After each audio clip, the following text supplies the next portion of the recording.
Like poor Kevin Hart. See, Kevin Hart, he got the job hosting the Oscars. It was his best day ever. He was on Twitter going, oh, I've wanted to do this all my life, right?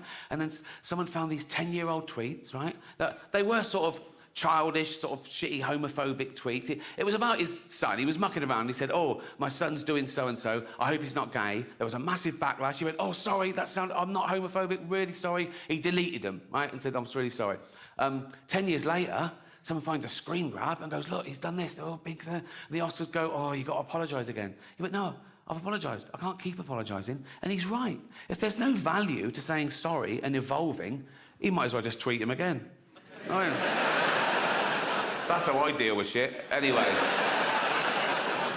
But if you're the type of person to revel in someone getting cancelled for something they said 10 years ago, you're just ensuring that one day you'll be cancelled for something you said today. You can't predict what will be offensive in the future. You don't know who the dominant mob will be. You know, like, the worst thing you can say today, get you cancelled on Twitter, death threats, whatever, the worst thing you can say today is, women don't have penises, right? Now, no one saw that coming. There are no 10-year-old tweets of people saying... You won't find a 10-year-old tweet of someone saying women don't have penises. Like, shush, no, shush. Thank you, but shut the fuck up. No fucking whooping or just laugh. But shush. Everyone calm down. Shush. Shush, I'm filming this. Shut up, you cunts. Thank you very much. I find them hilarious. Some people find them the least funny person in the world. And when someone says to me about another comedian, they say, oh, they're not funny. Even if I agree with them, I stand up and I say, well, you can't say that. You've got to say, you don't find them funny, you know? And I hate it when people say, that joke was offensive. I got to say, no, you've got to say, you found it offensive. Because it's all about feelings, and feelings are personal. And there's loads of types of comedy, and comedy evolves, you know. There's a new type of comedy at the moment called woke comedy, right?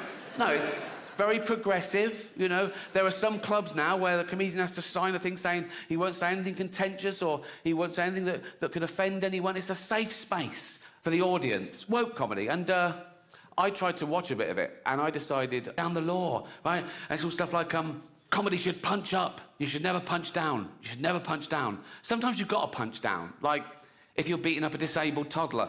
You know what I mean? If you punch up, you'll miss the little cunt and he'll win, you know?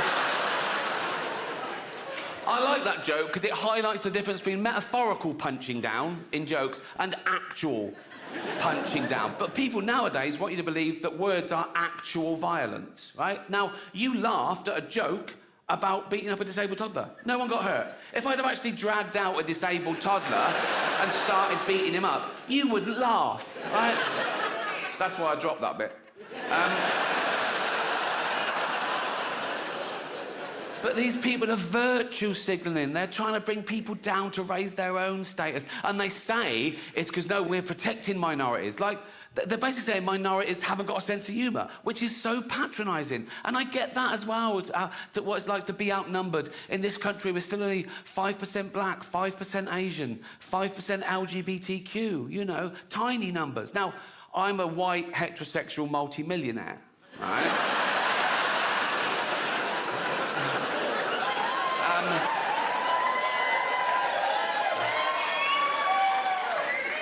There's less than 1% of us.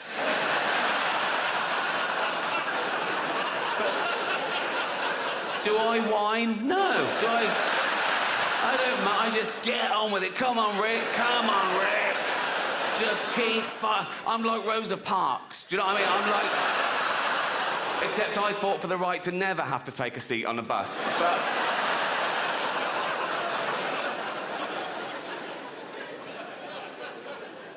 Just people complain about things they don't have to watch. It doesn't affect them, you know? And, again, everyone's got the right to be offended and complain, but they've got to know that we're not trying to offend. That's not our aim, you know? We're trying to make you laugh. We're trying to give you a good time, and, yeah, here's the deal, right? So I riff. If I say something tonight that's so offensive, so off that you've never heard anything so fucking off the charts in your life, right? Don't make a scene. Go to the box office after the show. They can't give you money back straight away, but there's a form you fill out with the complaint, and I take those away and I shit on them. So that's the rules of comedy.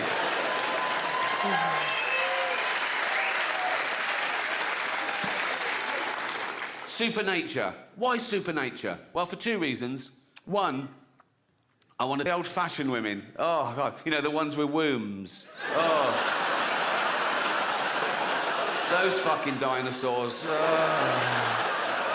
No, I love the new women. I know the new women. They're great, aren't they? You know, the new ones we've been seeing lately. The ones with beards and cocks. They're as good as... They're as good as gold. I love them. No, it's the old-fashioned. And now the old-fashioned, they go like, oh, they want to use our toilets. Why shouldn't they use your toilets? For ladies. They are ladies. Look at their pronouns. What about this person isn't a lady? Well, his penis. Her penis, you fucking bigot.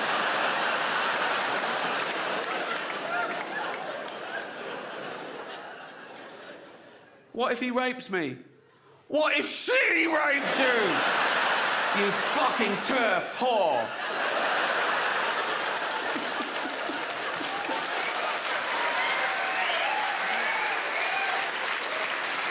And he's looking down on civilization, and he suddenly goes, I'm sick of all this bumming. I mean, what the... Oh, come on, lads, what? Oh, look at... I've warned them. It's in the Bible. No bumming. Not in those words. Leviticus 28:11. Any man who lieth with another man as he doth a woman, they are both an abomination and shall surely be put to death. Basically, no bumming, right? So he went, right, they're taking the piss. I've got to do something. Oh, how can I punish? I know. AIDS. You know, like he did with light, just like, oh, it's dark, what can I do? Light, right? Let there be light. Same with this, right? Let there be AIDS, right? And there was AIDS, right? Not on Earth, but up in his laboratory, right? So he'd made the AIDS, like that, oh, there, right? And he'd go, oh, horrible little things, right? And he'd go, right, there you are. Oh, you couldn't see him, but he could see him there, like that, right? And he went, right, you're AIDS. They went, well, what? He went, you're AIDS. They went, what's that? It's like the worst disease ever. And they went, oh, brilliant. And he went, Netflix have already bought this, fuck them, right? You're AIDS. Well, right, what do we do? Right, I want you to kill homosexuals. Why? Because I don't like watching them. Don't watch them then. I've got no choice. I'm omnipresent, so I'm watching 50 million people bumming right now. So, you know, right. So what do we do? Right, I'm going to put you down on Earth. Where? Africa.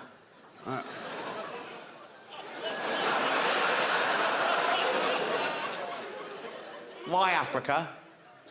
They're dying anyway. That's not me saying that, is it? That's God. That's God saying that.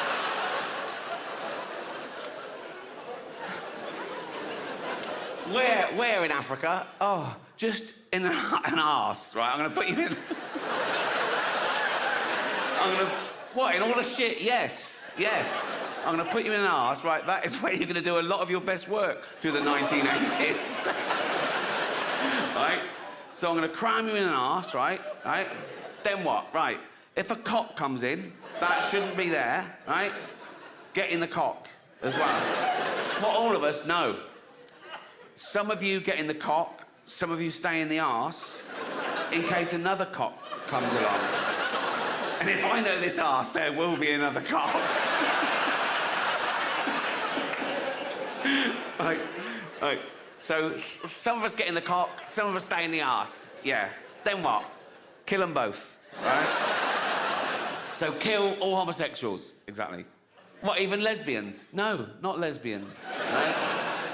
Why? Because I like watching them.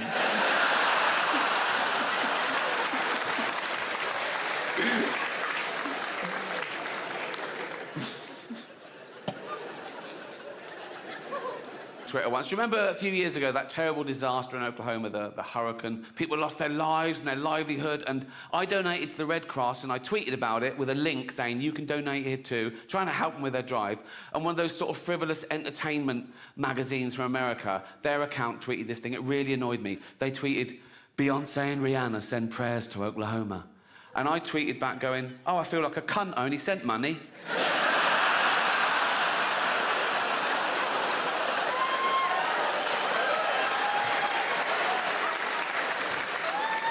Someone tweeted me once, would you come to the bedside of a dying child and tell them there's no heaven? I tweeted back, is it a paid gig?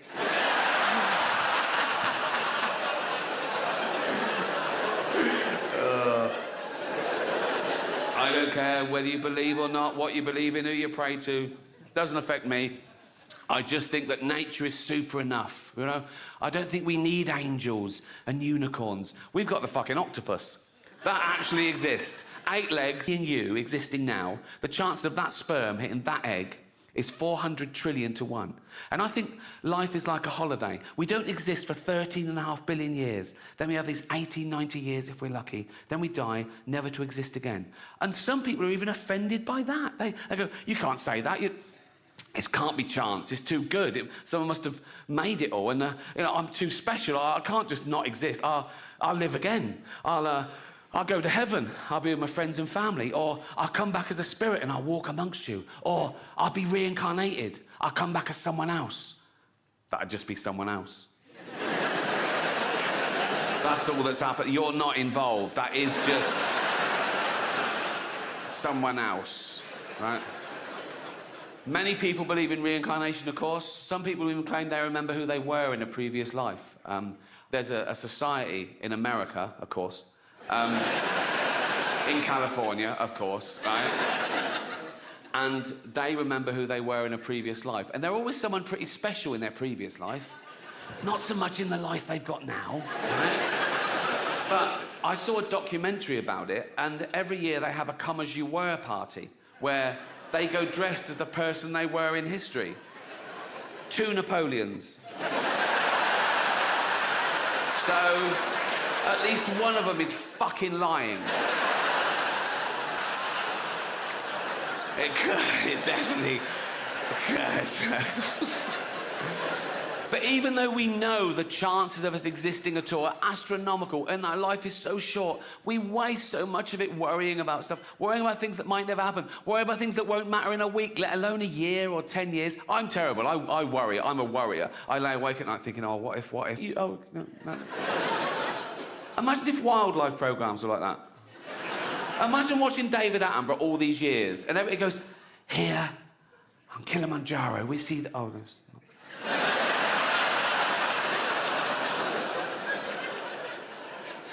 And by the banks of the Limpopo, the elusive... Oh, that's not... You'd stop watching the cunt. I've never seen a ghost. The pedo hunter shows, on the other hand, there's usually a couple in the crew just in case, you know what I mean? Particularly if it's a BBC production. Oh, shut up.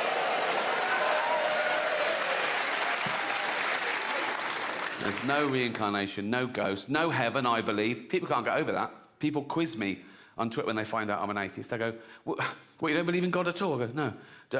Do you pray? I go, no. They go, why don't you pray just in case there's a God? And I say, why don't you put garlic over your door just in case there's a Dracula, right? And I've got no problem with praying, you know? I know loads of nice Christians and Muslims and Jews, but now there's factions of people go, oh, no, we got it, we don't like it, we've changed our mind, it wasn't going well for us, we don't like free speech anymore. People who want free speech, they only want free speech so they can go around saying awful things, which just isn't true. And even if it was, the good thing about free speech is people can say awful things back. It's a really good system, right? And you can't say anything under the laws of free speech. That's a total misconception. There are loads of caveats to free speech, all of which I agree with, actually. You can't incite violence. Good rule. You can't slander people. Good rule. You can't libel people, you know? Fascinating fact about libel law. You can't libel the dead. So I could stand here and say, Gandhi used to take it up the arse. If I wanted. Which I do.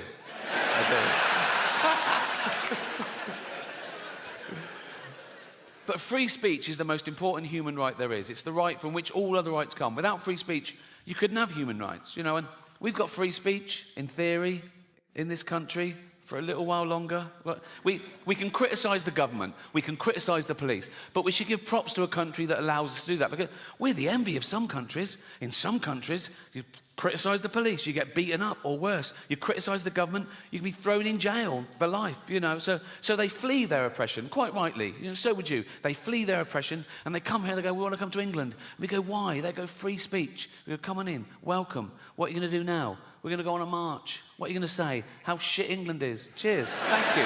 Thank you. That is their right. Have a great show. And I left. And as I was leaving, I saw one of the other lawyers lean in and show this head lawyer his iPhone. And the head lawyer went, oh, yeah. He went, oh, sorry, Ricky, can you come back a minute? Right, so I'm there. I went, yeah. So he had the phone there. They'd looked up the word minge. I thought I'd gotten away with it, right? So it's now like I'm getting told off. And the head lawyer said, now it says here that the word minge is a derogatory term for female genitalia. I went, well, yeah, it's a slang word for vagina in England. You don't even use it here, do you? He went, no, we don't, but we go around the world, and with due diligence, now we know it's derogatory, we'll have to bleep that word live. I went, don't bleep the word, like, because people at home won't know what I've said. It'll ruin I said, it's literally the punchline. He said, if it's derogatory, I said, well, what word could I use that you wouldn't bleep? And he went, well, you could say vagina. I went, I'm not saying vagina, right? Nothing funny about it. It's so clinical. I was thinking, Judy Dench at home going, why is he talking about my actual vagina, right? I said, minge isn't like that. It's like, it's not so specific, because vagina's so, where's your vagina? There, right? Where's your minge? There. It's like... Then one of the younger lawyers went, what about box? I went, I'm not fucking saying box, mate, right? So imagine looking at her own box, right? I said, minge is perfect. I said, people won't know what... If they're American, they won't know it. I said, it's not offensive. It's like... I said, kids use the word in England. Right? They weren't having it. So I said, what about flange, right? So they looked up the word flange, right? And he went, well, that'd just be confusing, because in America, a flange is a part of a sink unit. I went, oh, well, I said, please let me say minge and don't bleep it. I was really rooting for minge. Right? It was like 12 Angry Men. I go, no one's leaving till I can say minge. Right? And after about 10 minutes, I wore them down. Whatever they said, that won't work. So I was going, please. I said, I'll write them. You won't get any complaints and all this sort of... And eventually, the head lawyer went, OK, you can say minge. I went, and you won't bleep it? He went, no, we won't bleep it. I went, you promise? He went, yes. And I left. I knew they would. And they fucking did, right? So, when I said minge, I pointed.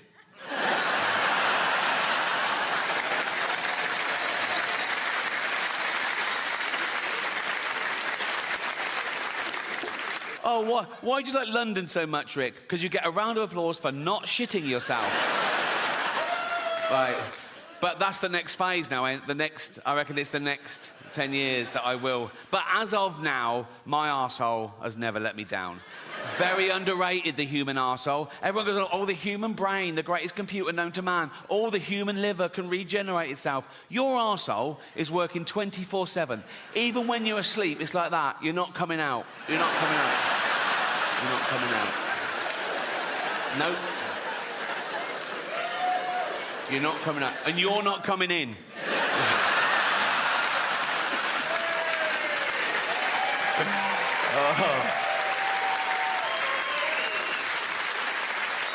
Because it's like a sewer in there, isn't it? But you've got a lovely little manhole cover. Think of that in real life. Walking along a pavement, it's lovely pavement. If that burst, and you know what's in a sewer, don't you? Piss and shit and cum and dead goldfish, and fetuses. In China, just the girl ones. Relax.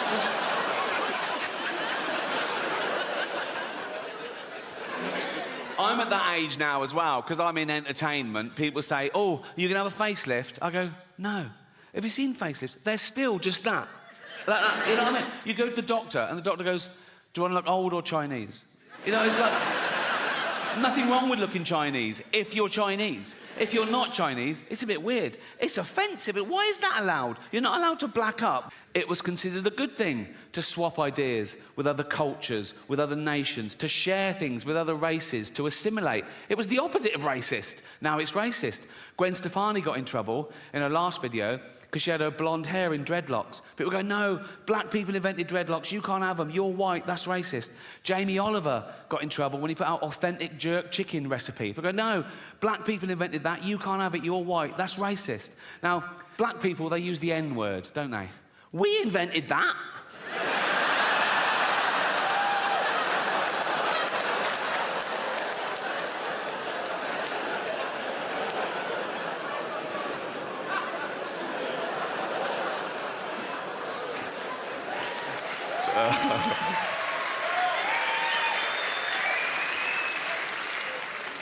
That's the one, isn't it? That's the one. Listen, I know white people are the worst. I know that. That's why no one likes a fucking white middle-aged man anymore until we need a boiler fixing. Then it's get the bald bloke round now.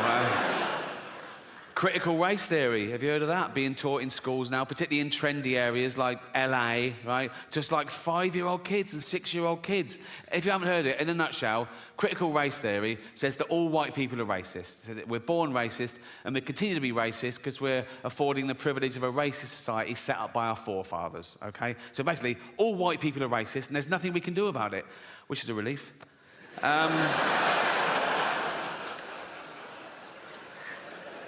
All the time when I was little. I might be remembering it wrong, but not grown-ups, not your parents, not your grandparents. They grew up dodging bombs and their firstborn having polio and the menfolk dying at 50 of lung disease. They could take a fucking joke, right? It was all about the wind-up. I used to wind up my mum all the time. This is a true story. When I went off to university, after about a week, I phoned home. My mum answered. She went, "Oh?" I went, "It's Ricky." She went, "You all right?" I went, "Not really.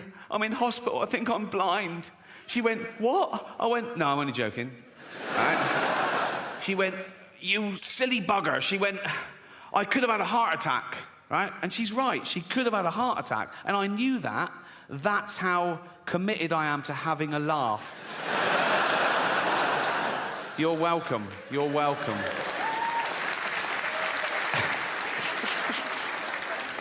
Space travel, the last-ditch attempt. When we fuck this planet completely, can we leave its dying husk and move to a new one and start again? I don't think so. Not in my lifetime. Probably not in yours. You know, it's like the closest one, the only one viable, is Mars, and that's 9 months away on a rocket. Right? It's got no atmosphere, an average temperature of minus 70 degrees. How's this for irony? Scientists are working out whether they can detonate nuclear warheads. And this big guard showed me to this room, and he opened the door and he shut it behind me, and I looked. And there were suddenly 10 lawyers in suits. It was usually like this middle-aged woman in a jumper, right? And I thought, what the fuck's happened? I think, is it because it's my last time and they're just making sure I don't say anything? Right? And they were there, and I went, "Hi." They went, "Hi." I said, "Should I do the monologue?" They went, "Please." Tough crowd, right? So I had the monologue, right? And I was sort of going through, it was like 7 or 8 minutes long. So I was doing the jokes, and after each joke, I sort of looked up, and they were sort of going, making notes like that. A couple of the younger ones were going, like that, right? And I got to the end, and I went, "That's it." And they went, "Good." I went, "Oh, great." I went, "Yeah." And then the head lawyer, he was about 60 years old, he had like white hair. He went, "Oh, yes, there was one thing." Now, I did this joke, I don't know if you remember. It went, "The world got to see James Corden as a fat pussy." He was also in the movie Cats, but no one saw that. And it goes on, at one point I go, "But Dame Judi Dench said it was the role she was born to play because she loves nothing better than plonking herself down on the carpet, lifting her back leg and licking her own minge." Right? So this lawyer went, he said, this is all true, by the way. He went, "When you say James Corden is a fat pussy, that's just referring to his role in Cats, right?" I went, "Yeah." "Yeah, definitely." Nah. And he went, "Okay, great." I thought, this is easy. I want to go, call yourself a lawyer, right? And they'll be back with something madder. But remember who it is next time, right? It's always like these sort of educated, middle-class, privileged, elitist sort of people telling ordinary working-class people what they can and can't do and say and laugh, not realising how important comedy is to ordinary people. Like, when I was a kid growing up in Reading with nothing, right, humour was like a lifesaver. It was like a superpower, right? Not a real one, like flight, but you know what I mean? It's like, you ask anyone their superpower, I reckon 7 out of 10 will say flight, and 3 will go super strength or something, right? Which is great. If you're a superhero, flying around, being super strong, great. But sooner or later, a super villain will go, look at that cunt. I'm gonna get him and murder him, right? My superpower, they wouldn't even know it was me. They wouldn't even know there was a superpower being used. And it would get you out of any situation. My superpower would be the ability to make anyone instantly shit themselves. Think of it. You're getting mugged at knife point. They go, give me your wallet. You just go, they go, fuck. Oh, fuck. Game over. It's game over.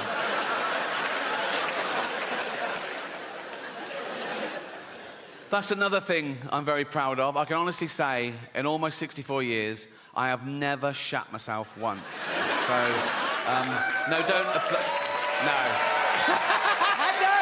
Thinking they'd be loved forever. Eminent people going, there is a statue of me in the town square. And now they're pulling down the statues, aren't they? Going, pull down this fucking statue. Why? He was a slave trader. Pull down the fucking statue. He built the hospital. Should we pull that down? No, leave the hospital. Leave the hospital. Just pull down the fucking statue.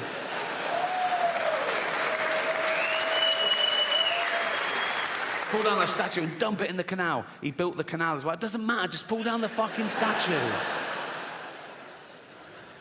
I don't think you should whitewash history. If you find out something new, add to it. Like if there's a statue and it's got Lord Whimsy, trader, philanthropist, add bit racist. Or one of those blue plaques on a house goes, Sir Robert Spuke lived here. Author, poet, pedo.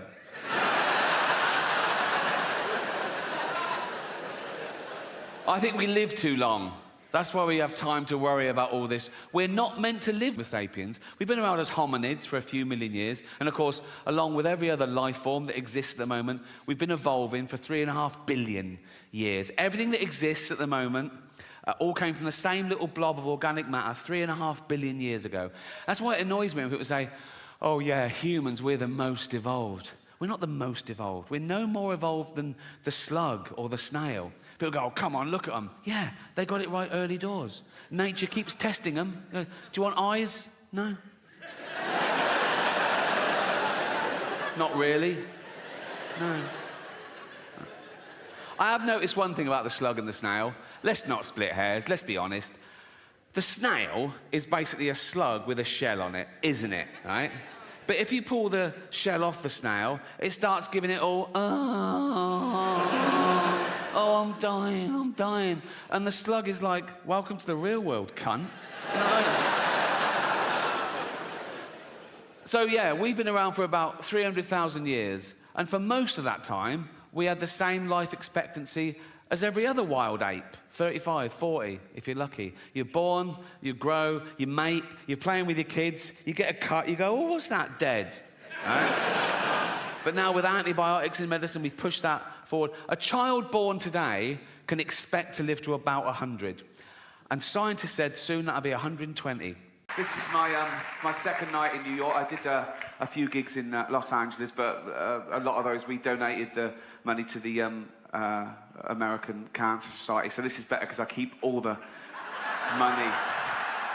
So, but we did raise thousands of dollars or hundreds of pounds, whichever way. What's it like being a third world country?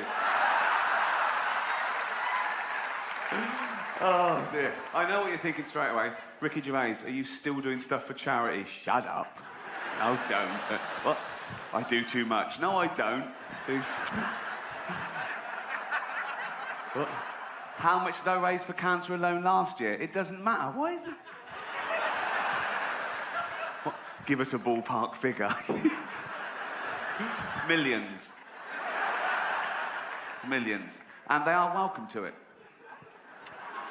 But I will say this, if I ever get cancer myself, I'm going to walk into the nearest hospital and go, right, I paid for that machine. Get that little bald fucker off it. Talking of little bald fuckers, I did the teenage cancer gig last year.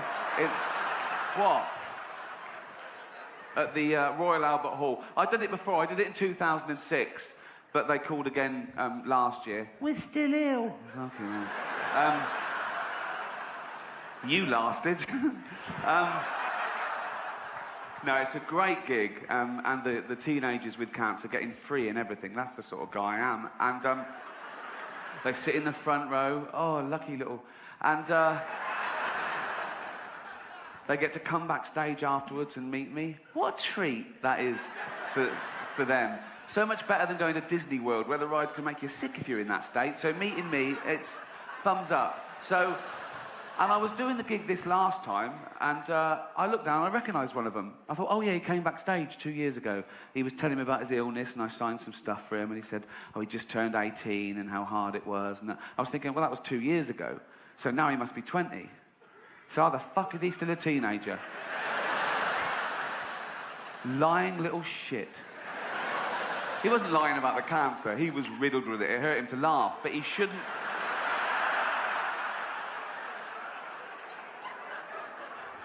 So I was doing the gig, and he was laughing along, and I thought, yeah, you laugh it up, mate. I was fuming. And it got too much for me, and I went, all right, mate, I recognise you. He went, you came backstage 2 years ago. I went, yeah. You said you're 18. He went, yeah, so you're 20 now. He went, yeah. I said, get out. And I called security, and he struggled, but he was weak. They'd worked out, you could tell. Although they had trouble getting hold of him to start with, but then they got him, and they pulled it. His drip nearly had someone's eye out. I went, get him out. The crowd started booing. I went, hear that? They don't want to see someone like you take the piss out of me. Off you go. Oh. Cheers, everyone.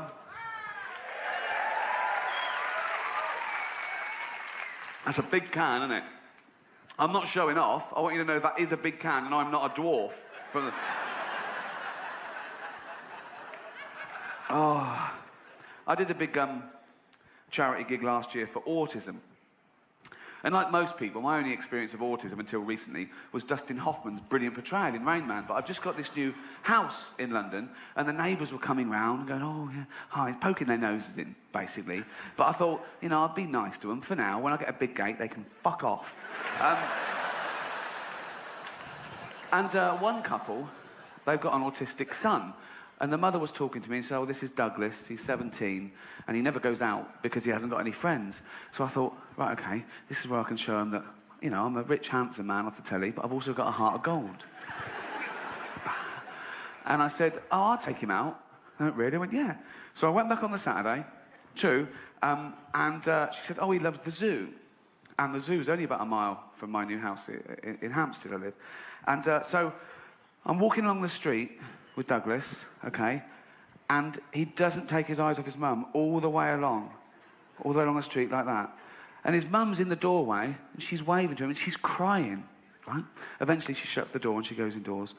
I hailed a cab and said, right, take us to the casino. So, you've got to make it work for you, haven't you? So, I signed him in. He had a little suit on and everything. I thought, this is going to be brilliant, okay? I went straight to the blackjack table. That's their best one. I don't know why. They're brilliant at that. I went, okay, Dougie, you know the score.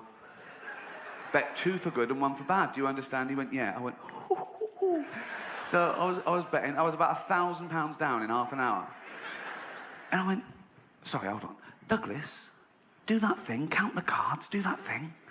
Tell me when there's a good card coming. Tell me bet 2 for good. Do you understand? He went, yeah. So I was another £1,000 down. I thought, what sort of an autistic... So I was confused. I threw some toothpicks on the carpet. I said, how many? He went, I don't know. I said, there's 7. I can see there's 7 from here. Oh. Wow. Why did I get that one? So I took him back home and I said to the mother, there's been a mistake. He walks like Rain Man, but he's got none of that clever shit. I know it's wrong. But I don't want to talk about it, but I do an awful lot for charity. But I think some causes are more worthy than others. Joking aside, obviously cancer's a very worthy cause, autism's a very worthy cause.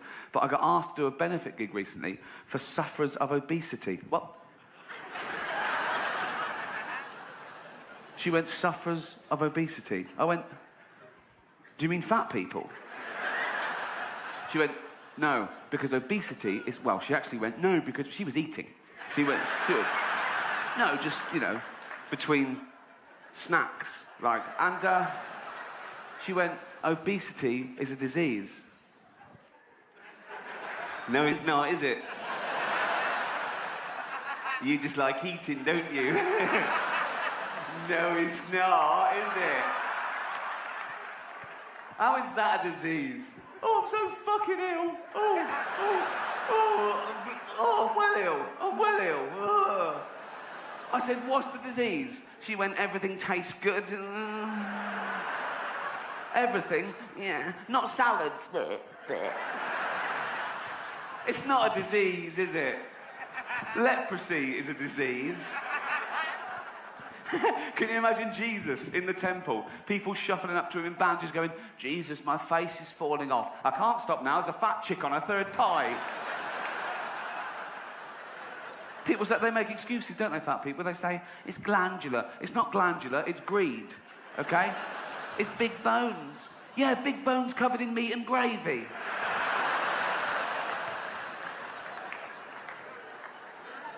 They complain, and it's their own fault. Oh, I'm getting fat. Oh, look, I'm getting fat. Oh, aeroplane seats. They're not big enough for someone like me. No, they're not. Because if they were, we'd only get 12 fucking people on the plane. It's not fair. It is fair. That's what does it. And if we're talking about fairness and aeroplanes, why is it I get the same luggage allowance as a guy who's 400 pounds? We're both allowed to carry on 32 kilograms to the plane. I want to go, no, he used up his 32 kilograms on his tits.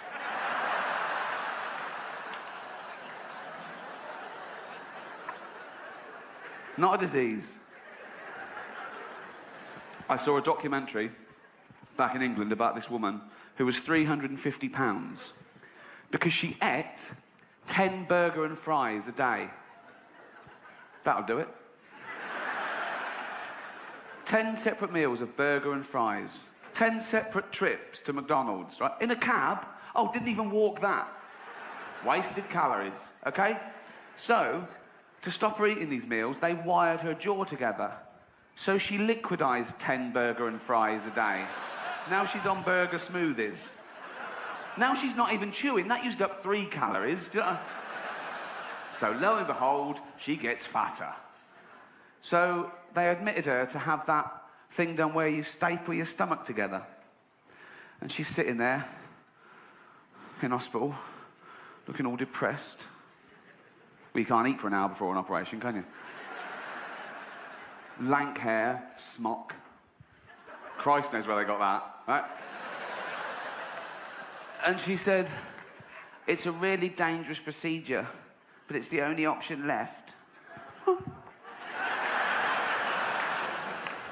One, jogging. You don't even walk. Right. Salad. You don't like the taste. 3, 9 burger and fries a day. It's a start, isn't it? It's a starter to her. Jesus. We have some fat people in Britain, but you, like everything else, are the gold medalists of that as well, right? You'd win that in the Olympics.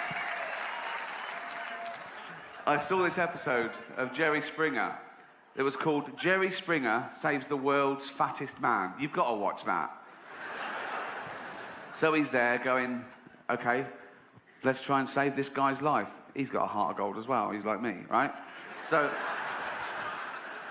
So it cut to this guy at home in his house. They couldn't bring him to the studio. They had a camera crew there. And I say house, he was in a trailer, obviously. And he was. He was like a big blob on the bed. He sort of filled the trailer. He looked like an uncooked souffle. And you could just see like his eyes in this doughy mess. And he was going, I don't want to die, Jerry. I don't want to die. And I felt sorry for him. I got over that. And I said, how much do you weigh? And he weighed 1,000 pounds. 1,000 pounds. Now, my point is this. When he weighed himself one day and he was, say, 500 pounds, didn't he think then that was a lot? Didn't he go, that's a lot? For a human? For what is essentially a land mammal, that's a lot. I'm not having a go. I'm a little bit overweight myself. The other night someone shouted, no shit. I thought, it could be that. Wouldn't that be great? You go to the doctor, he goes, no, you're not overweight, you're just constipated. Woohoo! Start again. I'll tell you quickly, I had to go to the doctor for this tour, for this medical, I say tour, it's LA and New York, they're the main two, I didn't do the middle bit. Nothing wrong with the middle bit, if you're watching the DVD. I love the middle bit, I love the middle bit. I love all of America. I do. I do, I've got a film coming out. Now listen. No, I had to have a medical, and I've had medicals before for TV shows, and they check your pulse and go, fine, you're not going to die in the next 6 weeks, go ahead. But went along to Harley Street, and he said, oh, it's a bit more thorough than usual, because it's, it's a high insurance risk, this big gig. So I went, fine, said, we need a urine sample. I went, yeah, fine. So he gave me this little file, right? And I went to the toilet, filled that up, good as gold, gave it back to him, still warm. That's embarrassing, isn't it? Oh, I know he's a doctor, it's wee, but when it's cold wee, it's sort of just chemical. But when it's warm wee, it's sort of biological. Do you know what I mean? It's from my body. It's warm because of my body heat. Some of which is probably willy heat. Do you know what I mean? No, but it is. I'm not saying I've got a very hot penis, but it's the same. What I'm saying is, it started off as core temperature, but then had to go through the willy, which kept it warm, like a lagged pipe. And it was only a very short journey, so it lost... It's fine, it's average, I don't know. I don't know, doesn't matter. It's, I'm 5'8", it's in proportion. It's fine. It's fine. It is. Absolutely fine. There's nothing wrong with it. I've got nothing to compare it with. Mine is the only one I've seen. I haven't seen it for a while. Doesn't matter.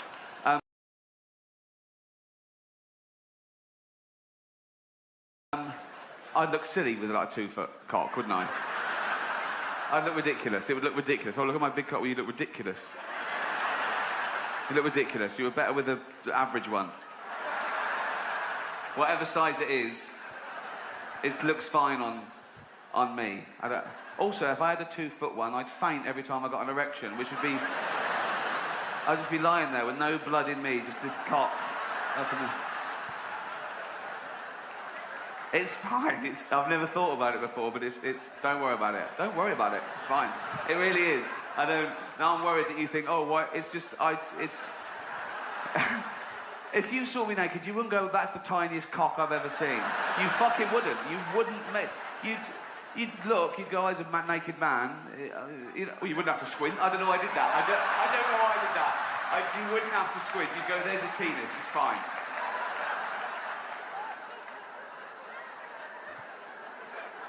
It's fine. And the doctor can't tell you because he's taken an oath, so you'll never find out. Okay. So I gave him the wee, okay, hot willy wee, from just from my bladder and average penis, and he went thanks, right? He's loving that. Anyway, so and then he went, oh, can you strip down to your underpants? I went, okay. So I stripped down to my oh fucking hell. Someone's parrots escaped. So he said, can you strip down to your underpants? I went, good as gold. Oh, the one day I wear white underpants. Big wet patch from the wee. Well, why didn't he warn me? Why didn't he say, be careful, I'll be checking your underpants in a minute? You don't check your underpants, do you? You do that, you put it away. Maybe that always happens, but I've never had a wee, then go and go, better check my underpants. That's the first time I've ever had a post-wee view of... So I thought, oh, how embarrassing. He's checking the wee, and he's going to turn around any minute, and he's going to see... And he did. He saw it straight away. He sort of went like that and looked away, right? And I tried to hide it. I was one of those pairs that just a slit, and I tried to pull it over, but it pinged back, and he saw it. He even had to touch it when he said cough. It was really embarrassing, okay? But why am I telling you? Oh, yeah. So, anyway, so that happened. I wet myself, basically, in front of a doctor. Okay. I went home, and I told my mate, I said, oh, what happened? And my mate said, you should have gone commando. Brilliant. Well, that would have been much less embarrassing, wouldn't it? So, according to him, I should go, oh, no, I've wet myself. What can I do? Oh, I know, I'll take them off too. That's as dry as a bone, Doc. Should have gone commando. Do commandos not wear pants? Commandos must wear underpants, mustn't they? Mustn't they?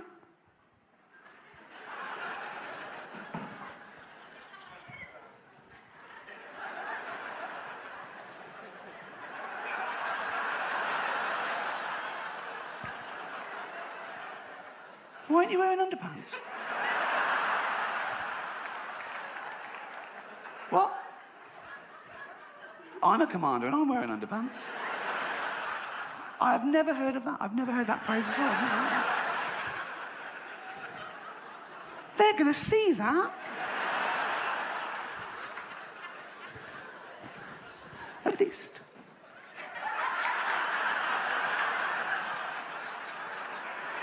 Oh, they're definitely going to see it now. There's barbed wire. You're going to lose that. Should have gone commando. Thank you. Oh.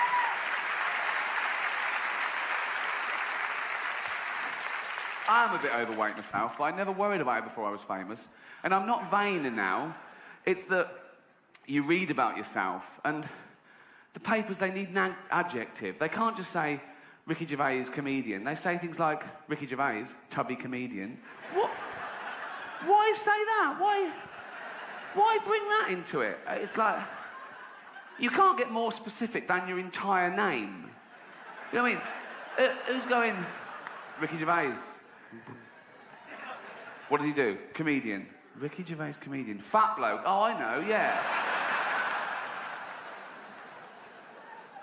One paper called me rotund comic. I'm not rotund, am I? There was a picture in the 2 English papers this weekend, okay? A paparazzi got me in Los Angeles, and I was just sort of standing like that. And it was in the Daily Mail and the News of the World, and they put a question underneath it, is Ricky pregnant? I've been referred to as a chubby funster. That's like a gay porn name, isn't it? Oh, here comes the chubby funster. I was jogging once, right, with my iPod on. Yeah, looking good, right? Paparazzi got me. Full page in the paper the next day with a headline, iPodge. Cheeky bastards. Anyway, where was I? Oh yeah, all the charity work I do. I don't want to really talk about it, but I do. One of the first big charities I got involved with years ago was when I worked at the University of London, was the Terence Higgins Trust, which is the big AIDS charity in Britain. And it was sort of mid to late 80s, so people were still like, oh, what's this new thing called AIDS? What's this? Oh, it's gone from strength to strength now. It's doing very well. It's gone global. But got its own day and everything. 1st of December, World AIDS Day. I don't think it'll ever take off like Christmas, because it's got a wrong vibe about it. And the card companies have missed a trick. They're usually straight in for anything, aren't they? And you cannot get, sorry, you got AIDS cards. They don't exist.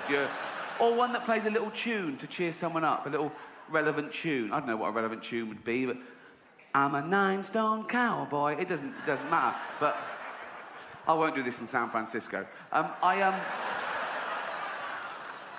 Because you had a bad gay. Oh, shut up. Shut up. No, but I learned a fascinating fact when working for the Terence Higgins Trust. People always learn stuff from my lectures. This is absolutely true. The first HIV virus was actually a combination of two separate viruses that joined in rhesus monkeys and made this rudimentary form of AIDS. And this was passed to chimpanzees. Sometimes chimps will get a bloodlust and eat a rhesus monkey, and it sort of evolved and mutated in chimps. And because we're 98.6% genetically identical to a chimpanzee, it was able to be passed to humans. And the first human contracted AIDS when he was chopping up chimp meat and he cut his finger, although that's the excuse I'd have given as well. You'd have to come up with something when you go on to the doctor and you go, I feel terrible, doc. And he goes, well, I'm not surprised. You're the first human to contract AIDS. How would I got that? 2 ways. 1, you were fucking a chimp up the arse. Me? Fucking a chimp up the arse.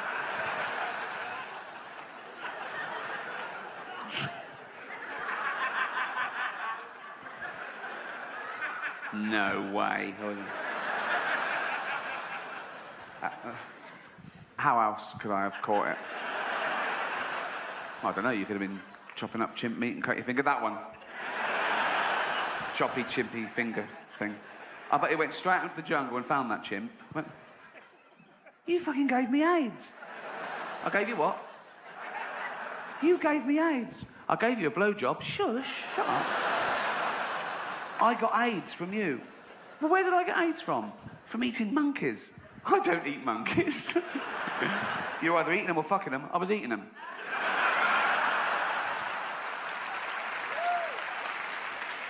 But the greatest thing I learned when working for the AIDS charity was that this is the best leaflet in the world. Okay? This is a real flyer that came round, issued by the Terence Higgins Trust, okay? It came round the university I worked at in about 1989, okay? And it was aimed at the last demographic of gay men who still weren't taking precautions. They treated HIV like an occupational hazard, and they were militant against the disease, but they wouldn't take precautions. So it's aimed at that last tiny demographic, so it's very hard hitting. The front cover is a bunch of bananas with the word fuck. I don't know why, And it's basically a 10-point plan of health advice to not contract HIV. And this is the title of this flyer. You know it's going to be good when this is the title. Okay? Ready? You know, you don't always have to have anal sex. It's good to know, isn't it? Think of an old couple in a doctor's waiting room. Just looking through Reader's Digest, and she goes, oh, what's this? Oh. You know, you don't always have to have anal sex. See, I fucking told you. Okay, and it's basically 10 suggestions of alternatives to that little act. Okay? I'll just read some to you. Number 1. Okay, this is real. Okay. Number one, why not? Always starts the same, why not? Okay. It's a soft sell, they're not pushing it on you, but... Okay. Number one, why not just jack each other off? Look at that. I've got the new flyer, Larry. What does it say? Well, let's have a look, shall we? Let's do one now. Okay. No more up the arse for us. Number one. Why not just jack each other off? All right. Oh.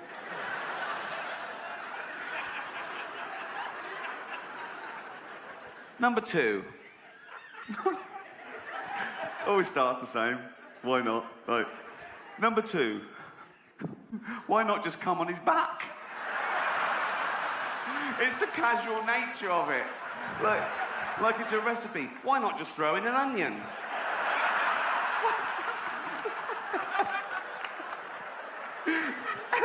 Imagine going to the doctor. Hi, doctor, I'm a gay man. I'm in a relationship, but I'm worried about the threat of HIV. Is there anything I can do? Just come on his back.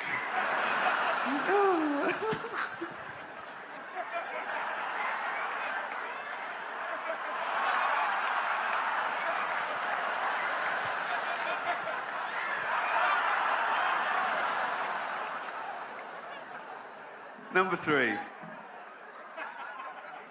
Number three. Oh, so I used to read this out to everyone I met, and they'd be laughing at number one and two. I'll get number three, I'd go, hey. Number three. Why not just come in his hair? Not the hair. Not the hair. On the back, sure. On the back, go on.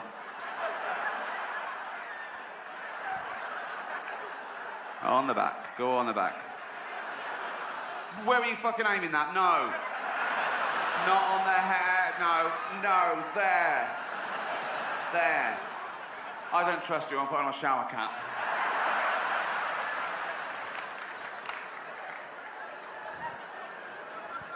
Not the hair.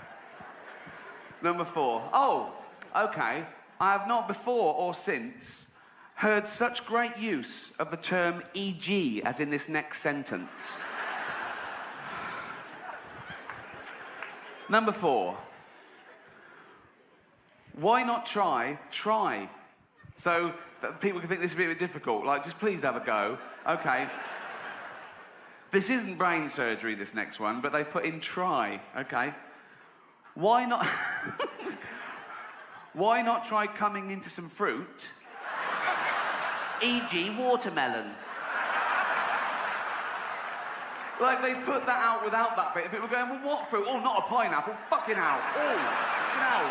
Oh, what fruit? Just need to be specific. We thought arses were all right. They're not. What fruit? Watermelon. Thank you.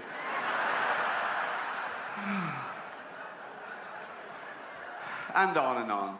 Okay. I want to just skip ahead to number 10, okay? Because this may be the greatest sentence ever written. I'm including Shakespeare in this. Dickens. The Office. Number...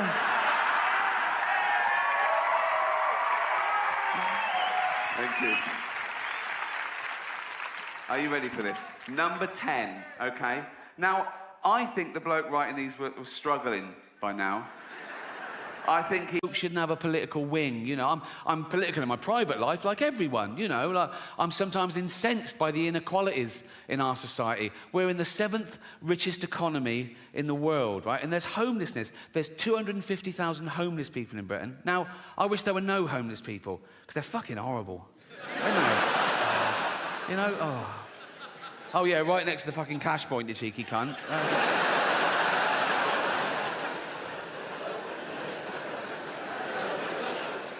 It is a serious problem, and I hope none of you ever find yourself homeless. But if you do, my advice is heroin. Cheers you right up, apparently. I've got one of those mates. My mate said this to me in all seriousness. He said, yeah. He said, but the thing about heroin, Rick, he said, some of the greatest albums of all time were created on heroin, weren't they? I went, yeah, but they were created by some of the greatest artists of all time, weren't they? You're a plasterer. right? If I were to give you heroin, you wouldn't come up with Dark Side of the Moon, would you? You'd fall asleep watching the telly and burn the fucking house down. I should do topical stuff, but I never watch the news. I did see one thing recently on YouTube, actually. Do you know the little fella from Game of Thrones? The actor, Peter Dinklage. Do you know Peter Dinklage? Yeah. He was at a junket, and it was for a new thing he was doing, right? And they were filming it. That's why it got leaked onto YouTube. And I don't know what brought it up, but he suddenly started going off on one. Someone, oh, God. He was going, it's fucking disgusting. They're still doing productions of Snow White and the Seven Dwarfs. For Christ's sake, it's fucking demeaning. It's 2023. He wasn't happy.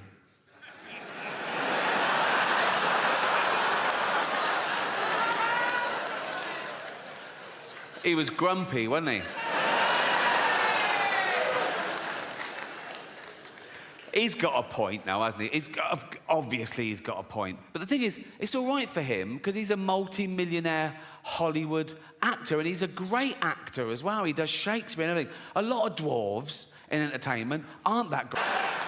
And so, dancing around Snow White for 3 weeks of the year, that is their, like, holy grail, and he's going to fuck it for them. If he takes that, what can they do? And he's not saying you should do Snow White and the Seven Dwarfs with normal-size actors. You can't do that either. You get in trouble for that in Hollywood, or you can't take a dwarf's job or a disabled person's job. Like, Eddie Redmayne got in trouble when he played Stephen Hawking in the biopic, The Life Story of Stephen Hawking, right? Won an Oscar for it, and that's when the backlash started. People going, no, it should be played by a real disabled creature, all this... Right?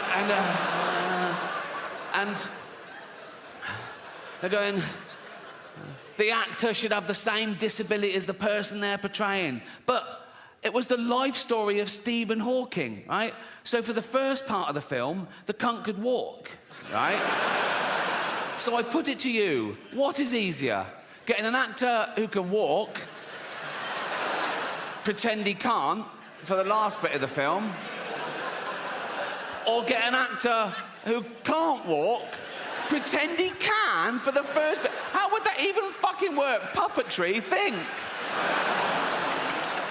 You can't always find an actor with the same disability as the person they're portraying. They're fucking actors. What if they did a biopic of Helen Keller, the deaf, dumb and blind girl? Well, what's the chances of finding a deaf, dumb and blind actress who can play that role? And if you did, you go right into the director and go, we found a deaf, dumb and blind girl. What did she say? She didn't even answer the fucking phone. Oh, don't get me started. Cultural appropriation. I mean, they've been trying to cancel me for about 15 years, and they've always failed. And often the people trying to cancel me have been other comedians writing for the posh papers, doing that thing they always say, he's punching down. Well, comedy should punch up. We only punch up. We punch up. Their idea of punching up, they have a go at Boris Johnson. How the fuck is that punching up? You know, the cunt is learning disabled. He's like this fucking waterlogged Gary Busey, fucking albino Eggman thing. He can't string a sentence together. Have you heard him talk? He's like, he's a fucking moron. I punch up. I have a go at people like, I don't know, Stephen Hawking, right? Yes, the greatest brain that's ever lived. He can take it. And he wouldn't even have minded when he was alive, because he's part robot, isn't he? I think he's basically a talking chair, so you can say what you want. And he was on Epstein's Island, apparently, so fuck him. I don't... What was he doing there? Why do I want to go? Why? Why do I? You're not just there doing fuck. I would go, what? I know pedos who'd kill for a ticket to that, and he's just taking up a space. It's probably DEI or something, and they go, we need one. Like, I'll go, what are you doing here, Steve? He go, I'm thinking weird shit. Fuck off.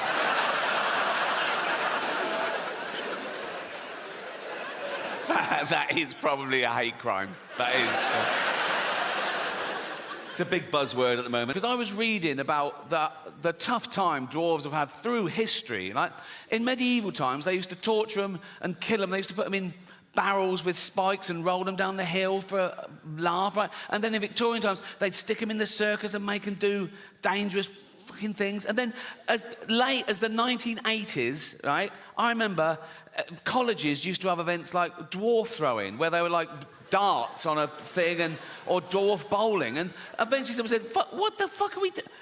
Can we stop making dwarves do shit for our entertainment? And it stopped. And now it's back. Now they're in the Special Olympics. Now they've got, they're going, let's race them. And, let's throw them in the water and see if they can swim.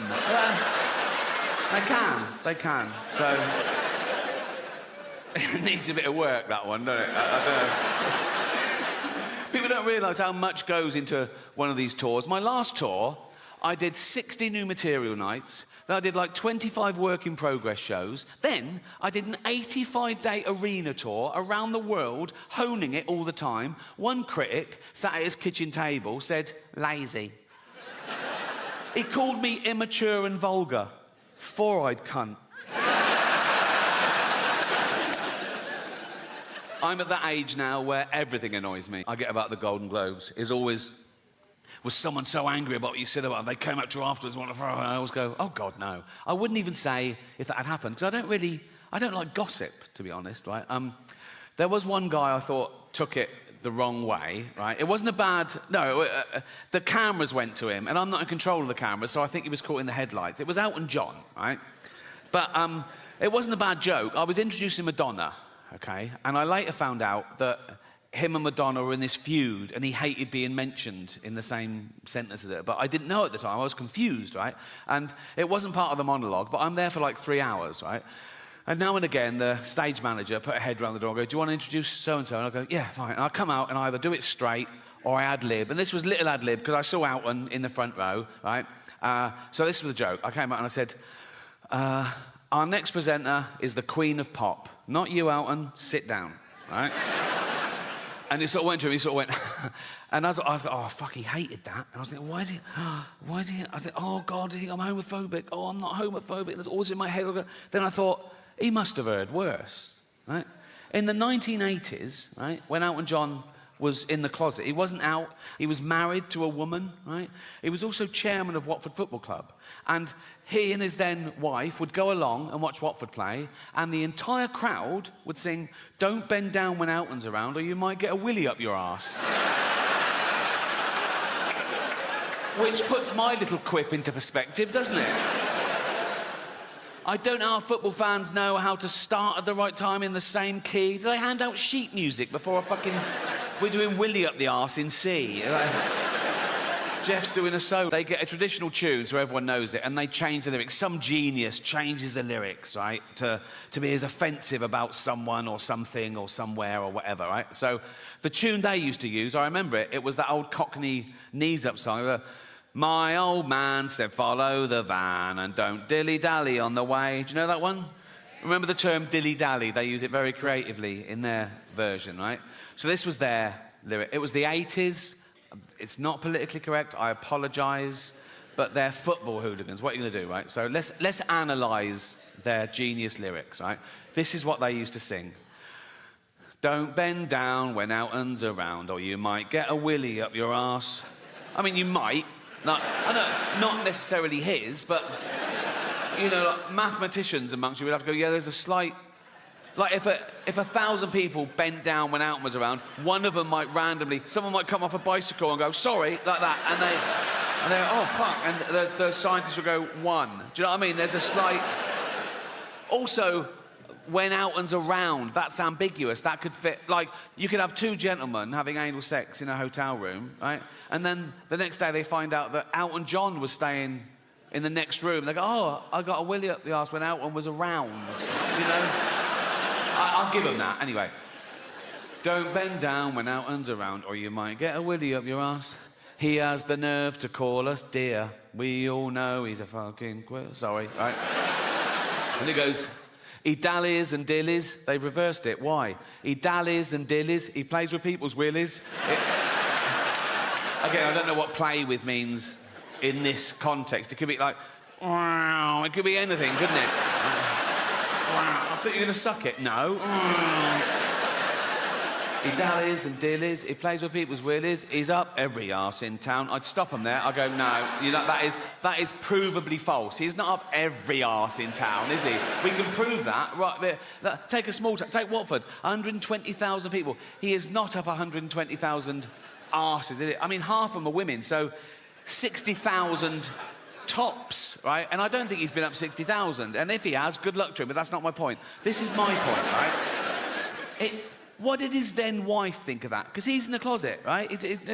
You know, and she's just married Elton John the Box. She couldn't be, she's in love. She's so proud of him. Elton John, and he's chairman of Watford. She goes like, I'm married Elton John the Pop Star. I'm married to Elton John the Pop Star. And then the entire crowd sing, don't bend down when Elton's around or you might get a willy up your arse. She must have gone, why are they singing that out? I've just, I said earlier, I've never had a joke stopped by the Golden Globes, and that is absolutely true. But I've just remembered a joke that I stopped myself because I bottled it a bit, and I think I was being overcautious. I want to share it with you, right? So I got the chance to introduce Jason Momoa. Do you know who Jason Momoa is? Yeah, right? So I thought the meta joke would be to show my hypocrisy and my cowardice. Like, I'm okay to slag off actors. Who's scared of actors? But when it comes to a big dude, right, I'm not so brave. So I was going to go, I've got nothing bad to say about our next presenter because he's got a cock like a baby's arm, right? And I told my mate I was going to do that, and my mate went, do you think people think that's racist? I went, why is it racist? He went, well, because he's a person of colour. And I went, no, but it's nothing to do with that. It's to do with the fact that he's so big that he'd probably have a cock like a baby's arm, right? So I didn't do it, and I had a great follow-up as well. I'll tell you the whole thing. This is the whole thing. This is what I was going to do, right? Right. So I go out and go, I've got nothing bad to say about our next presenter because he's got a cock like a baby's arm. Unlike Peter Dinklage, who's got an arm like a baby's cock.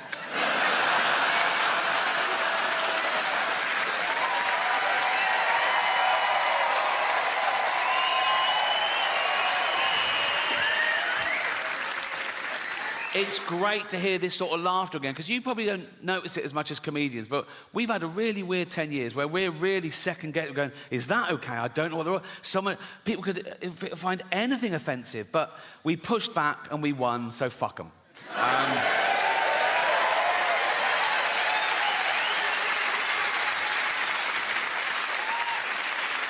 Until the next time. They haven't gone away. I looked up one film on here, Schindler's List.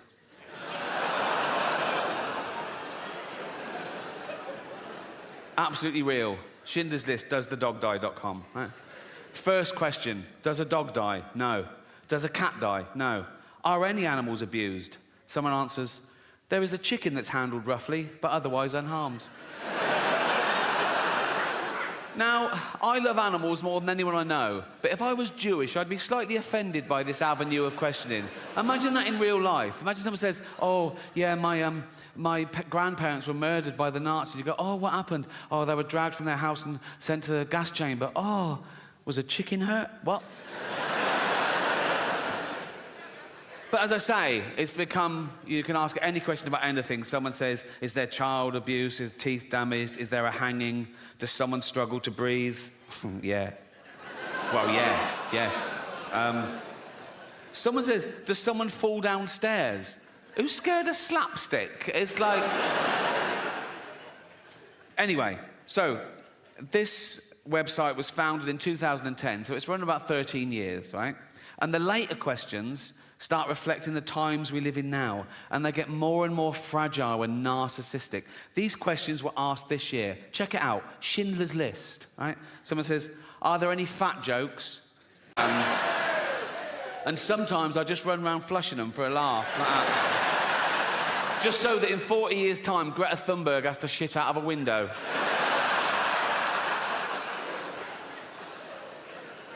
I've got 28 radiators. I always have them on full. Then I put the aircon on full, and it sort of settles at about 20 degrees. A lovely... It's how the cat likes it. She loves it at 20 degrees, and I spoil my cat. I love cats. I love having a cat. Think about cats are great, but if you let them out, they bring home the most disgusting things. Last week, mine brought home a scouser with herpes. And it wasn't quite dead, so I had to... get it by its legs and crack its head against the table. Ooh. And who cares? If humanity was wiped out today, the Earth would return to a paradise in a few hundred years. If we lose bees, we're a desert forever. We're not that important. We're just one species of narcissistic ape. And some people on social media get annoyed when I say we're apes, you know, religious types, Americans. One bloke said to me, "Speak for yourself, dude, I ain't no ape." And I said back, "Well, you are, because we're all..." I think the world's going to get harder and harder to understand as I get older and more bewildered. A new dogma arises in the name of progress. Now, dogma is never progressive, however new and trendy, but I think soon I'll be outnumbered. And, like, it was only this year that I ordered my first item off Amazon. All the way through the pandemic, Jane's like, bang, things are arriving, we need this, bang, it's here. Right? And I was going, oh, and she goes, it's easy. I go, I never liked real shopping either, hated real shopping, particularly clothes shopping. I hated clothes shopping when I was young and thin. I really hate it now I'm fat and old, right? Once, a shop assistant thought I had my inside leg and my waist measurement the wrong way round. I could see her thinking, do you have an orangutan, sir? No, it's for me, you cheeky... Yeah, I never like real shopping, but I don't trust the internet either. And James was going, just put in your credit card. I don't want to have my credit card details. She went, everyone's got your credit card details. Just put the number in. I went, what one? She went, the long one. She went, oh, fuck me, give it here. There, you're on. Order something. So I thought, oh, I don't want anything. Oh, tracksuit bottoms. You can't have too many. I wear mine till the bollocks fall out, right? So I put in men's tracksuit bottoms, black, zip pockets, about 38 different. Oh, fuck me, they look all right. Size chart. I go, well, they'll be a bit long, but they'll be a bit tight. I thought, $9.99. I thought, oh, fuck it, who cares, right? So I ordered them. They came the next day. I opened them up. They were shit. Now, I don't know what sweatshop they were made in or what little 8-year-old Chinese kid made them, but he should be fucking punished because they... And I was looking at where to fucking complain to get him fired, right? And I found out that these kids only get $2 a day in these fucking places, right? But what happened to pride in your work? Do you know what I mean? And I could tell, some of you are thinking, oh, yeah, but he didn't think Ricky Gervais would order them. Well, no, but maybe you should be told there's a chance that Ricky Gervais might order them. His owner should sit him down, right, and say, if Ricky Gervais orders these and complains, I'm going to rape your mummy again. Well, is that too much? Sorry. No. Leave it with me. Leave it with me. And as I said, I think this is my most honest and confessional show so far. So I want to talk about something I haven't talked about before, and that's to give you a glimpse behind the curtain of the Golden Globes. Right? And thank you. I last hosted the Golden Globes in 2020. It was the 5th time over a 10-year period, and I liked them more and more, and the last one was my favourite, because the world changed in that 10 years. You know, like the first time I hosted them in like 2010, the press of America, they hated me. Right? Who is this annoying Brit insulting the most important people on the planet? By the last time I hosted, they were like, yeah, go on, fuck them. Fuck them, right? Because ordinary people had got sick and tired of being lectured by these multi-millionaire, nothing wrong with that, these liberal elite entertainers telling them how to vote and how to recycle, when everyone knew they were getting free jet rides to Pedo Island. So it really hit the zeitgeist. But it was always the same deal. Whenever they said, do you want to host? I said, yeah, I'll host. I said, but I'm going to write all my own jokes, which is unheard of, apparently. I said, I'm going to write all my own jokes, and I'm not going to rehearse, so you can't hear the jokes beforehand, you can't cancel any. And they let me do that. I did have to show a lawyer the jokes about an hour before to make sure I hadn't broken any laws, and I never had, because I know the law. Sometimes the lawyer would go, are you sure you want to say that? Right? And I go, is it legal? They go, yep, technically. I go, let's do it, right? I've never had a joke stopped by the Golden Globes. That says something about them, to be fair, right? So, anyway, thank you. This last time, they said, oh, you've got to see the lawyer the day before now. I went, OK, great. So I was driven to the Beverly Hills Centre, and they're all setting up, right? And the photos of the A-listers are all in their chairs. I go, oh, there's Brad, there's Leo, there's Bob, oh, this one. And someone's really annoying me. I just sort of stare at them, and I just imagine us both dead one day. And it's sort of, you know, like here I was thinking, oh, imagine the pilot going, oh, we're going down, the plane was going down, right, we're going to die. And I look over it and she's going, ah, and I go, and then the plane just smashes into a mountain and we're all fucking burnt. But I live 1 second long enough just to look over and see her totally fucked. Whatever gets you through, you know? So we got to San Francisco and we went on a little day trip. We went to this place called Sausalito, this lovely little harbour town. We're walking around, but about 11 a.m, because of the jet lag, we were starving. We thought, oh, we need lunch. So we found this restaurant that was open at 11 a.m, empty, of course, which is my idea of a perfect restaurant, empty, right? We sat by the window. We were looking out over the bay. There was a sea lion bobbing round, a pelican landed. The waiter brings our food.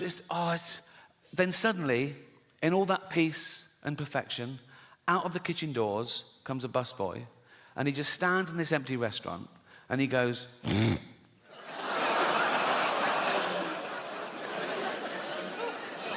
I looked at him, I looked at Jane.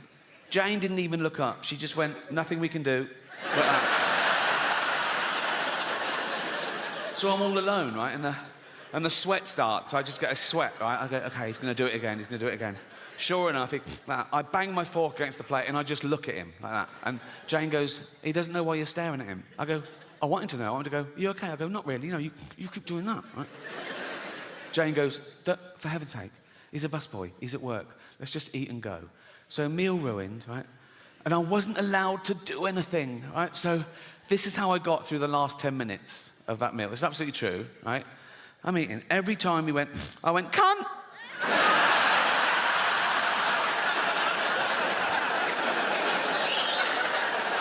That is what you get. That is what you get.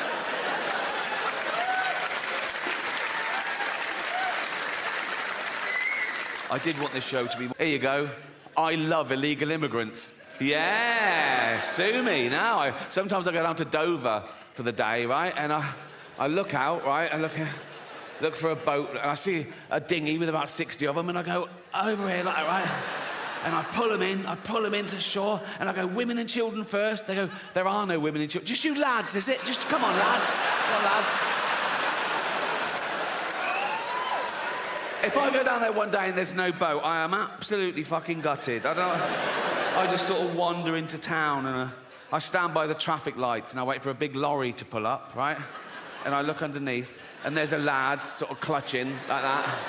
And I go, where you headed? And he goes, Gary Lineker's house. I go, it's just down there.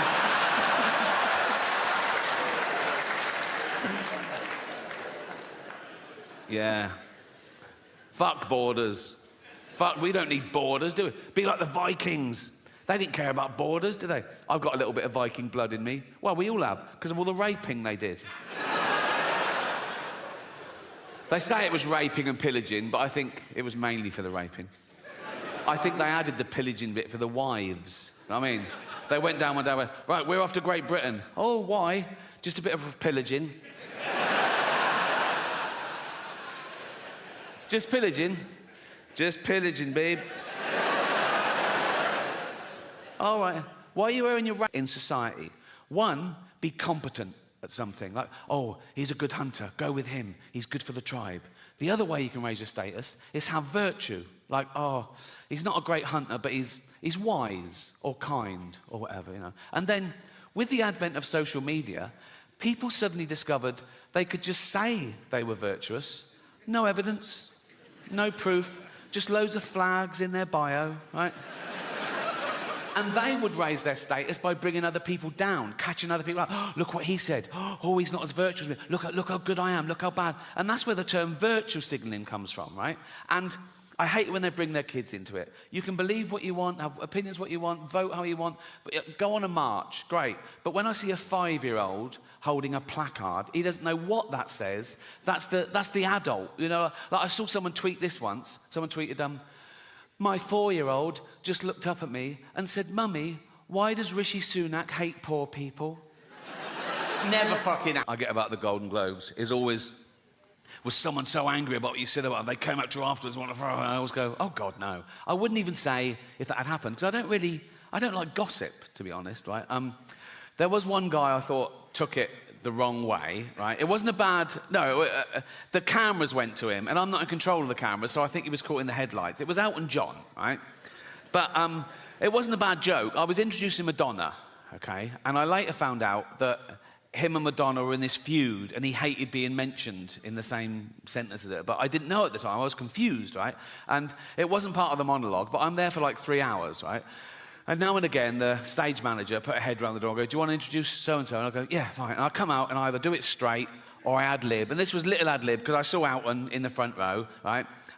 So this was a joke. I came out and I said, our next presenter is the Queen of Pop. Not you, Elton. Sit down, right?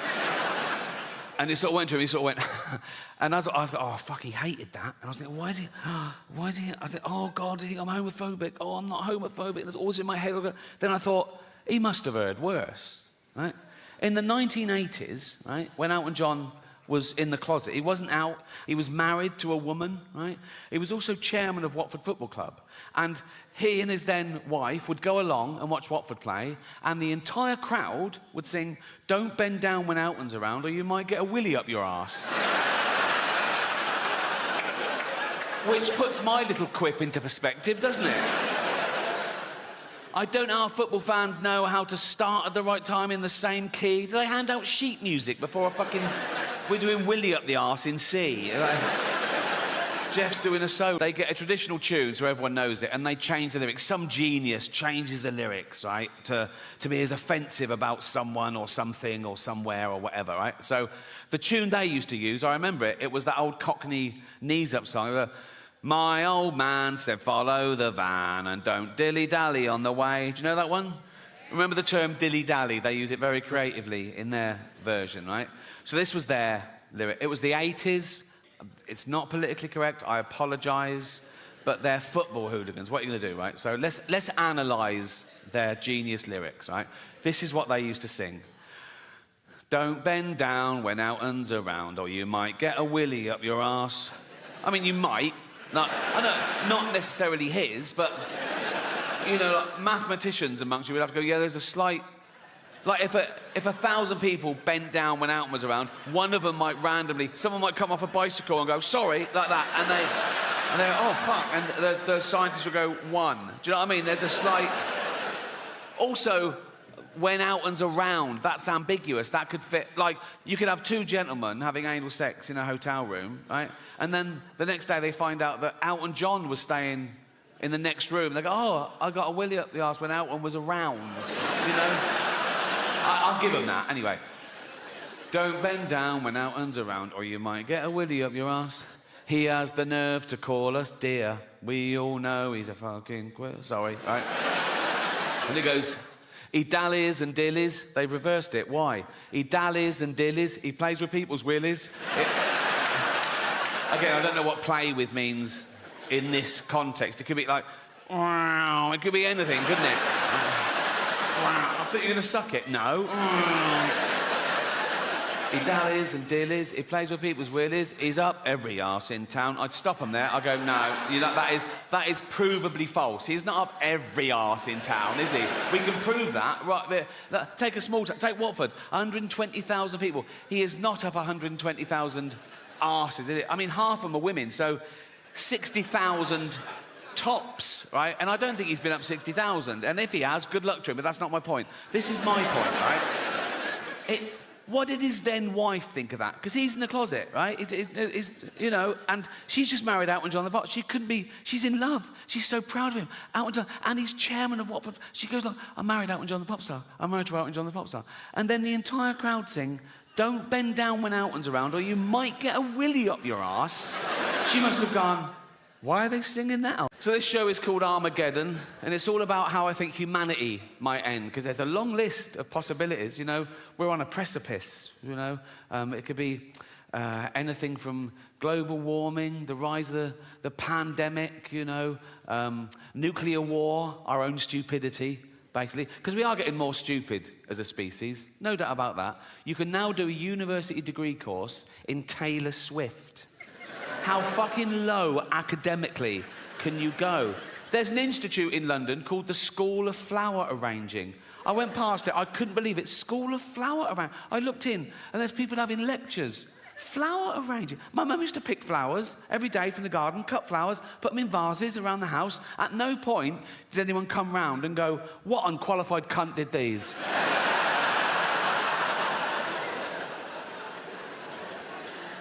Yeah, the Earth is in a terrible mess, and it's my fault, my generation's fault, and the generation before, the boomers, with their deforestation and their fossil fuels, ruining the ozone layer, raising the temperature by a few degrees, so parasites, you know, bacteria, and these zootropic pandemics are just going to get worse and worse. Like, if you're 20 years old now, you're going to have a very different middle age to me.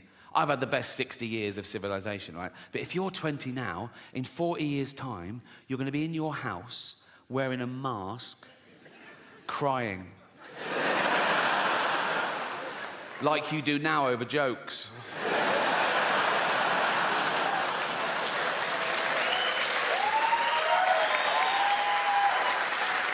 And I'm not going to be around to see that, but I am going to spend my entire fortune from now on private jets to make sure it definitely fucking happens.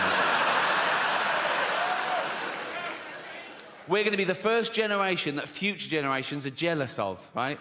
Because we had it all, and we're using it all up. We're using up all the fresh water. We're using up all the fossil fuel, right? Usually you look back in history and you feel sorry for it. You go, oh, how did they live like that? Oh, how did they get around? No indoor toilets. I've got 9 Homo sapiens. We've been around as hominids for a few million years. And of course, along with every other life form that exists at the moment, we've been evolving for 3.5 billion years. Everything that exists at the moment all came from the same little blob of organic matter 3.5 billion years ago. That's why it annoys me when people say, oh yeah, humans, we're the most evolved. We're not the most evolved. We're no more evolved than the slug or the snail. People go, oh, come on, look at them. Yeah, they got it right early doors. Nature keeps testing them. Do you want eyes? No. Not really. No. I have noticed one thing about the slug and the snail. Let's not split hairs, let's be honest. The snail is basically a slug with a shell on it, isn't it, right? But if you pull the shell off the snail, it starts giving it all, oh, I'm dying, I'm dying. And the slug is like, welcome to the real world, cunt. So yeah, we've been around for about 300,000 years, and for most of that time, we had the same life expectancy as every other wild ape, 35, 40, if you're lucky. You're born, you grow, you mate, you're playing with your kids, you get a cut, you go, oh, what's that, dead? Right? But now with antibiotics in medicine, we've pushed that forward. A child born today can expect to live to about 100. And scientists said soon that'll be 120. And science also said that in the near future, there's no reason, with proper care and attention, that human beings won't regularly live to 150 years old, which is amazing until you remember that we get a set number of brain cells, right? Which we only lose. You can't get them back. So in the future, there's going to be 15 billion people on the planet, you know. Half of them are going to be over 100, and they're all going to have Alzheimer's. It's going to be like Dawn of the Dead. It's going to be fucking horrible. You know? My auntie died of Alzheimer's. I don't know how you die of Alzheimer's. She forgot to live, right? And for the last couple of years, she was in her home, and my cousin, her only kid, used to visit her like once a week, and it got more and more depressing because soon she didn't recognize him, and then she didn't know who she was, or you know, and then she died. And at the funeral, we were sort of reminiscing about the good days, some of the funny, absent-minded things she said and did, and we realized, oh, probably that was the beginning of the disease before it was diagnosed. And this is a true story. Once, my cousin went home from work, and he went in, and she went, your tea's in the oven. I've had mine already. He went, oh, cheers, Mum. And it was like a fish pie, right? He ate the fish pie, and he went, oh, God. And he ran upstairs, vomited, went back down and went, Mum, the fish is off. I've just been really sick. And she said, yeah, it made me really sick. I don't know how humanity will end, as I say. There's a long list, everything from, I can't believe nuclear wars back on the table after all we've learned.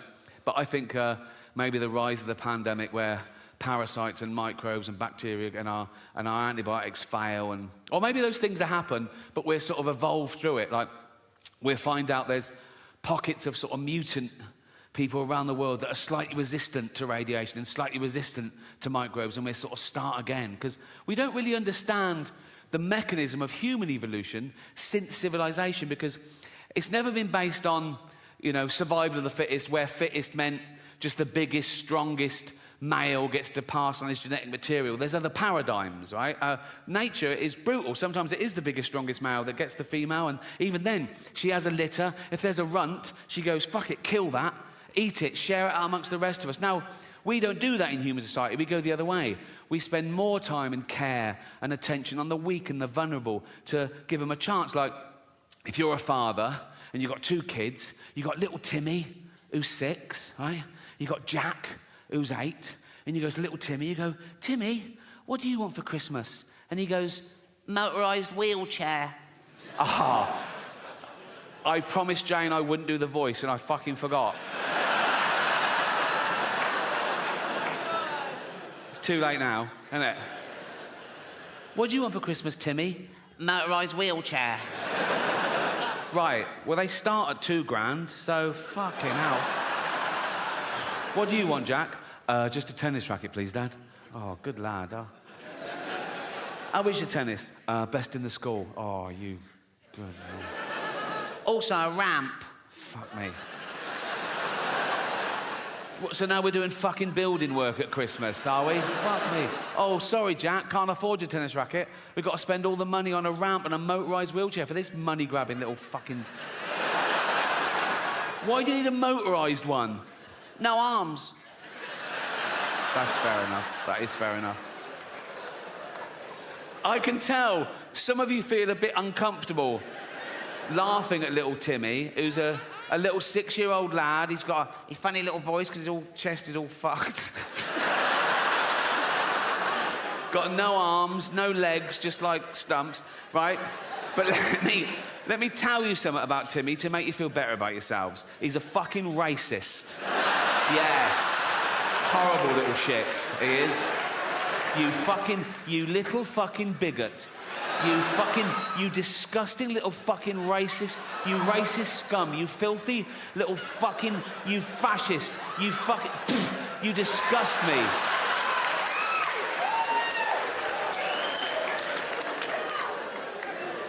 Homophobic? Yeah. He's like, they're not like us. Nothing's like you disgusting little fucking, you prejudiced little piece of, you ball of hate, you disgusting little fucking racist homophobe. I wish we'd had a scan. You absolute,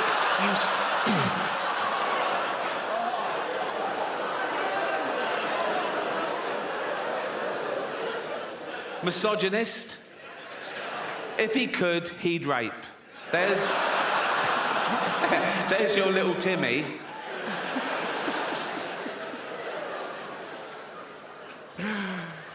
Some people don't think we evolved in the first... Harold Shipman knocking round. Do you know what I mean? Those of you too young to know who Harold Shipman is, right? He is our most prolific serial killer, right? He killed 300 people. He killed old people. That's my point. He'd have his eye on me, go, oh, give him a few more years. And he was a doctor, right? But the reason you haven't heard of him, right, is because he never appears in those lists of the worst serial killers. And he was... like one of the worst ever, but he didn't act like a serial killer, right? He was a GP, he was old school, he had a little shirt and tie, little tweed jacket, little beard, little glasses. He'd do house visits, he'd go around to see Edna, 85. You all right, Edna? Yeah. Do you want a cup of tea? Yes, please. And he'd make Edna a lovely cup of tea, right? Then he'd just put her in a lethal amount of opioids, right? And he'd just give Edna the tea and watch her drink it and fall asleep and die. And that was it. He didn't even masturbate.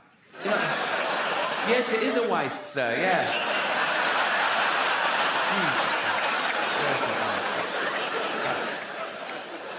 And they reckon he got the idea when he was a little lad, Harold Shipman, little Harold Shipman. He watched his mum dying of lung cancer, being given morphine, and somewhat triggered him. He thought, I'll grow up, become a doctor, and I'll do this. I don't know whether it means that he liked the way the morphine got his mum out of pain. So these were like mercy killings, like, you know, reliving the kindness. Or the opposite, he was jealous of old people who lived longer than his mum should have, so he was punishing them. I don't know, doesn't matter. Actually, it does matter, because if you can really understand... I was doing an interview a while ago. I don't think the journalist liked me. He asked me this question. I thought it was rude, right? So I gave a fake answer, right? He said, so what have you got planned for your funeral? And I went, I want to be fed to the lions at London Zoo. He went, really? I went, yeah. I want the zookeeper to take up my big, fat, dead, naked, bloated body in a wheelbarrow, right? Just dump it in the lion's den, doof, like that. Loads of tourists going, is that the bloke from The Office? Like that, right? And then 2 big lions come out and just start eating me. And lions, they start with the soft bits of the body to get inside to the rib cage. So they'd probably get a testicle each, wouldn't they? Because that'd be the easiest of it. By then, my testicles would be about a yard apart, so they'd be easy.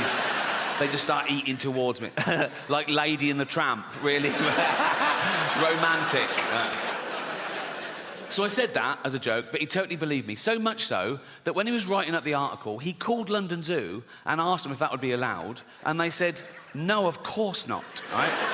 So when the article came out, the headline was, London Zoo refused Ricky's request to be fed to lions. Like I'm a fucking psychopath. My point is, you can't worry about what happens after you die. I looked up one film on here, Schindler's List.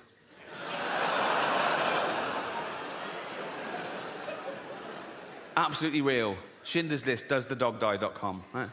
First question, does a dog die? No. Does a cat die? No. Are any animals abused? Someone answers, there is a chicken that's handled roughly, but otherwise unharmed.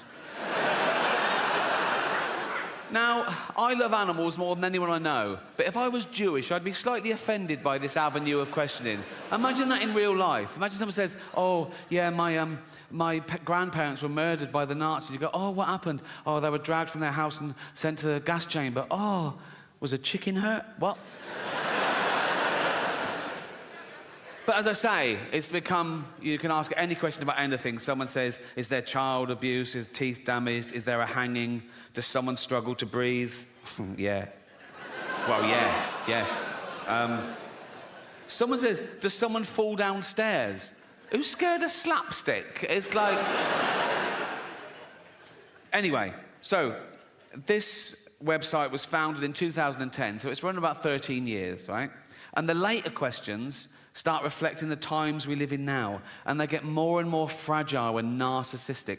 These questions were asked this year. Check it out, Schindler's List, right? Someone says, are there any fat jokes? Would that make this worse? Well, imagine the real thing. Imagine I'm in a concentration camp, right? I'm naked, everyone around me is naked. We've got a commandant herding us towards a gas chamber, and he goes, move it, fatty, right? And I go, rude.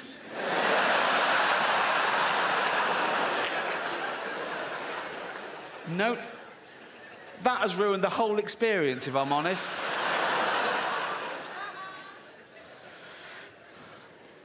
Someone asks, is there hate speech? Yeah, there is. Suck it up, Buttercup. Are there any man in a dress jokes? Very few jokes. If you've come to this film for a giggle, you're going to be very disappointed. But this one takes the biscuit for me. Remember, this is a movie set in the 1940s about arguably the worst atrocity in civilized human history. Check this out. Is someone misgendered? Fucking hell. This is quite sweet. Is there any anti-Semitism? Yeah. This is pretty much the mother load, right? Forget Kanye. This is off the fucking charts. Don't do that when you're talking about this. Fuck's sake. I was doing the graph. I was doing like that. This is off the charts. That's... Wouldn't things have been different if that was Hitler's salute?